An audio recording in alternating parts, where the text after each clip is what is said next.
The new Legend of Zelda game, Tears of the Kingdom, has finally released, and with it, I've seen one of the strangest questions ever asked. Could a Bokoblin from Legend of Zelda beat the Valstrax from Monster Hunter? Now, of course, this is just people memeing on Twitter, like obviously one Bokoblin can't beat a Valstrax, but is there a world where, I don't know, a group of Bokoblins could successfully hunt a Valstrax? And how strong are the Bokoblins? How smart are they? What are Bokoblins? These are all things I had to ask myself, and in today's video, let's look into it. Can a Bokoblin beat the Valstrax?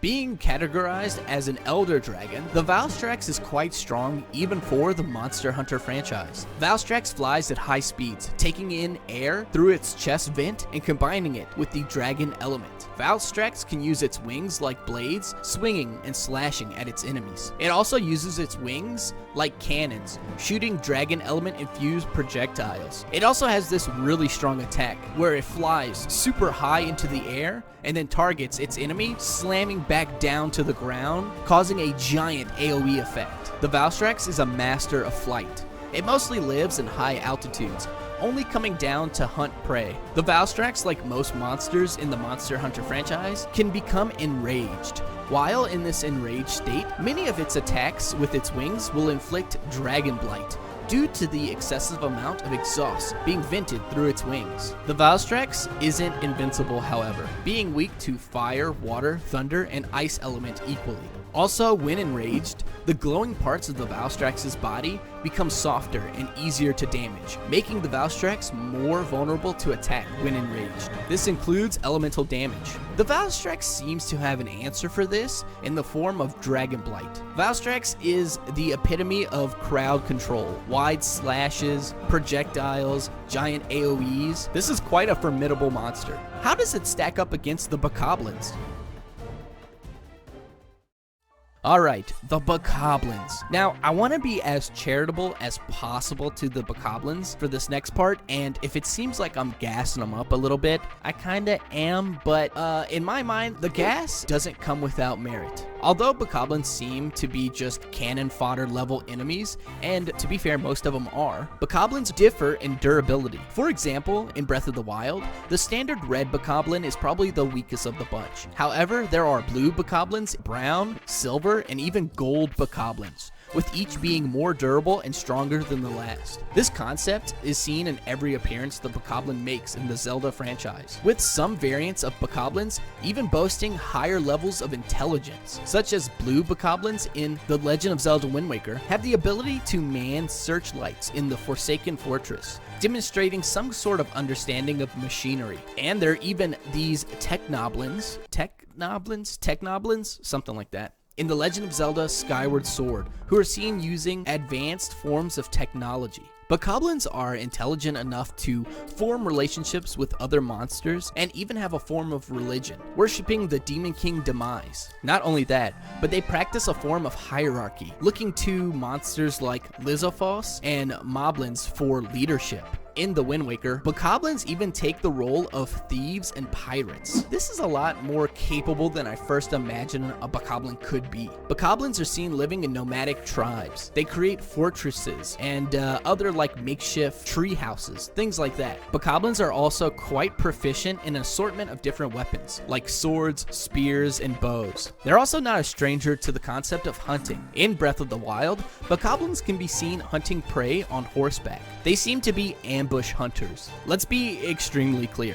One-on-one, a single Bokoblin doesn't stand a chance against a monster like Valstrax. However, Bokoblins hunt in groups, and in general, are rarely seen alone. When we look at Bokoblins in Breath of the Wild, they're shown to have a deep understanding of hunting, even to the point of being able to not only tame and ride horses, but grizzly bears. Yeah, Bokoblins can mount grizzly bears. Horses kept by Bokoblins in Breath of the Wild are guaranteed to have the highest affection stat, implying not only do they tame their horses, but they also know how to take care of them. I'm not gonna lie, this is pretty impressive for something like a Bokoblin, you know? Bokoblins in Breath of the Wild are also shown setting their weapons ablaze, temporarily buffing their weapons with fire element. If Bokoblins find themselves near large rocks, barrels, or barrel bombs, Bokoblins will attempt to pick up these items and hurl them at Link. This is definitely a clear indicator of a Bokoblin's combat intelligence. not only using its weapons,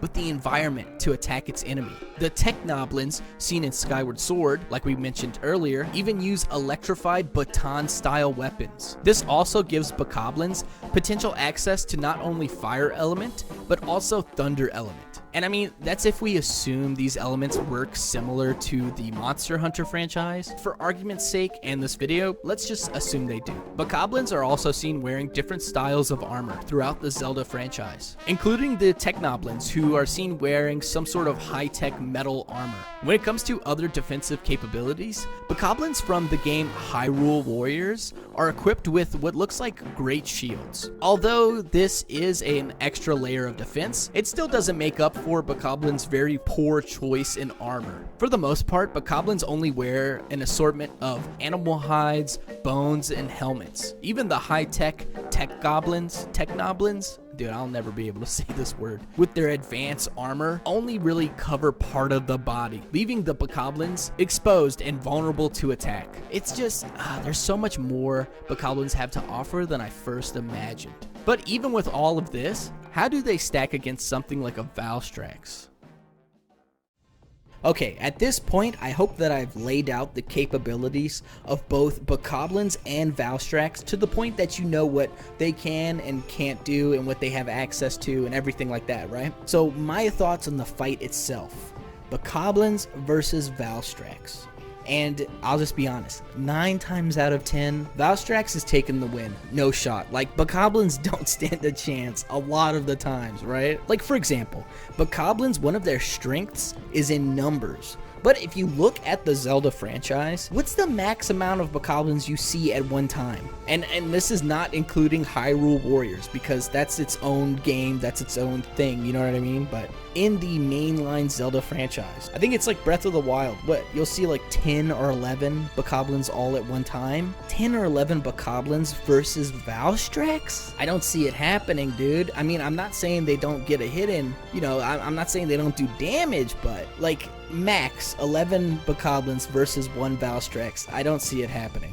Another problem that the Bokoblins have, like I've discussed earlier, there's so many different types of Bokoblins, right? You have gold Bokoblins that are super strong and super durable, and then you have Techno Goblins or whatever from Skyward Sword, you know what I mean? But the problem is all those different Bokoblins aren't one thing. If they were like put the best traits all into one Bokoblin, like one super Bokoblin, and then Valstrax has something to worry about, right? Like it stands a chance. But their abilities are so spread out. Even if we like maximum wank a Bokoblin, right? Let's say a golden Bokoblin with the Techno Bokoblin's like armor and taser sword thing, right? Let's say, you know how some Bokoblins can set their weapons on fire? Let's say this maxed out Bokoblin has access to fire element just magically, right? I mean, this is wanked. This is super Bokoblin.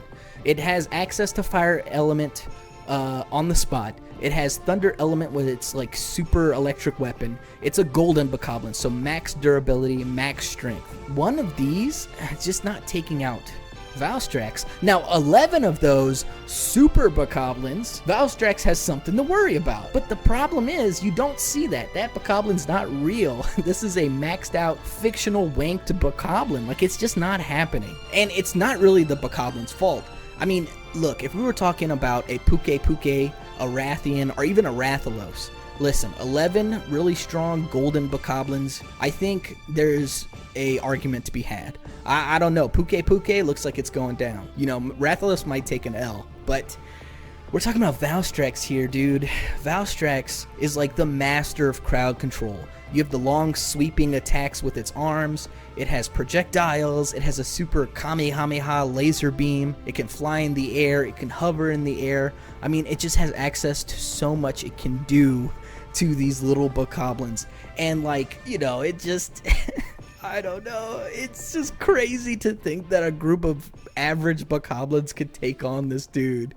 It's not happening, man. It's not happening. For the sake of arguing for the Bokoblins, you know, the question I asked is, can a Bokoblin or group of Bokoblins beat a Valstrax? That doesn't mean kill a Valstrax, right? Just beat. So what's beat? Beat is, let's say, quest cleared, right? So there are several different ways to clear a quest in Monster Hunter. So that gives Bokoblins access to several different win conditions. So in Monster Hunter, you can capture monsters using trank bombs and shock and pitfall traps, right? Let's wank the Bokoblins. Let's say they have access to infinite shock traps, infinite pitfall traps, and they know how to use trank bombs. What now? Do they have a win condition? Absolutely not.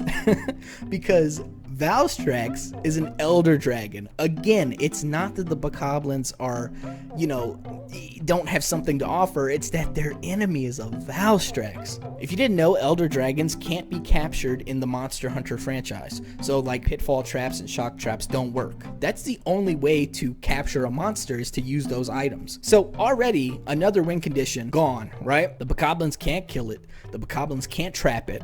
The last win condition they have is to repel the monster. So Valstrax in Generations Ultimate, it's a debut game. One of the quests that you fight a Valstrax, you can actually win by repelling the monster. That's doing enough damage to where the monster, you know, flies away, and then you clear the quest. 9 times out of 10, maybe if there's 11 golden Bokoblins, you know, with access to fire element, let's say they even have the techno goblin armor or whatever, right? That 1 time out of 10, they could possibly repel the Valstrax, or the Valstrax just gets bored enough to where it flies off, or, you know, there's enough damage taken where the Valstrax repels, and maybe that's like a win condition for the Bokoblins, you know? That's the only possible win condition I could see happening. And I hear some people asking, like, what about numbers? You know, if there's enough Bokoblins, what about 1,000 Bokoblins? What about 10,000 Bokoblins? What about 1,000,000 Bokoblins? And it's like, at that point, what are we asking ourselves, right? Like, one ant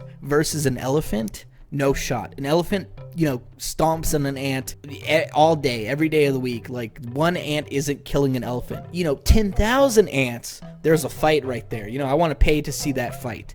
But we're talking like 1,000,000 ants, infinite amount of ants. Like, what are we talking about? Like, of course, an infinite amount of ants kills, you know, an elephant. An infinite, like, unending, infinite amount of ants could destroy the sun. You know, like, it's like, what are we talking about? If we're talking about, like, yes, okay, I'll say this definitively right here. An infinite amount of Bokoblins.